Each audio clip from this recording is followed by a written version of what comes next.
Hello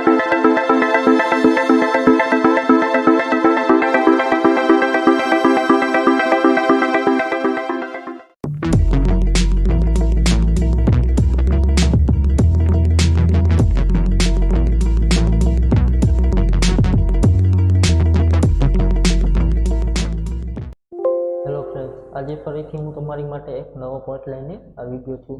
તો સૌ પ્રથમ આપણે મિરેકલ ખોલી લેશું. એમાં ફ્રેન્ડ્સ જીએસટીમાં જશું.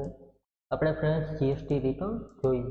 ફ્રેન્ડ્સ, મેં તમને જીએસટી ઘણા બધા સમજાવ્યા. એમાં દરેક પેઢીને અલગ અલગ લાગુ પડતું હોય છે. એ હું તમને ક્યારેક કહીશ કે કઈ પેઢીને કયા પ્રકારનું રિટર્ન લાગુ પડે.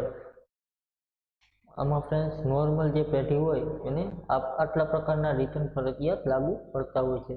પરંતુ જો કમ્પોઝિશન વિભાગમાં પેઢી હોય તો અહીં જીએસટીઆર 3Bની જગ્યાએ એને જીએમપી 08 આવશે અને જીએસટીઆર 1ની જગ્યાએ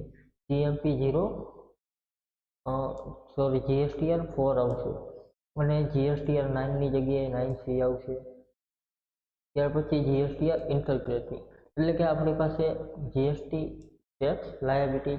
અહીં આપણે ભરવાનો કેટલો છે એ નક્કી થશે કે ટેક્સ કેટલો ભરવાનો છે એની વિગત અહીં બતાવવામાં આવતી હોય છે. એટલે કે મોસ્ટ ઓફ સેલના બિલ આવતા હોય છે, ત્યાં કેટલા બિલ તમે બનાવ્યા છે એની ઉપર ટેક્સ કેટલો ભરવાનો છે. અહીં એની બિલની અમાઉન્ટ જ તમને જોવા મળશે. ત્યાર પછી ફ્રેન્ડ્સ ફરીથી તમે જીએસટીમાં જશો. એમાં જીએસટી ઇન્ટરગ્રેટિવમાં જશો. એમાં છે આઈટીસી. ફ્રેન્ડ્સ, હવે આઈટીસી એટલે કે તમારી પાસે ટેક્સની ક્રેડિટ કેટલી છે, એટલે જીએસટીના ખાતામાં તમારી પાસે આઈટીસી કેટલી જમા છે એની વિગત અહીં બતાવશે.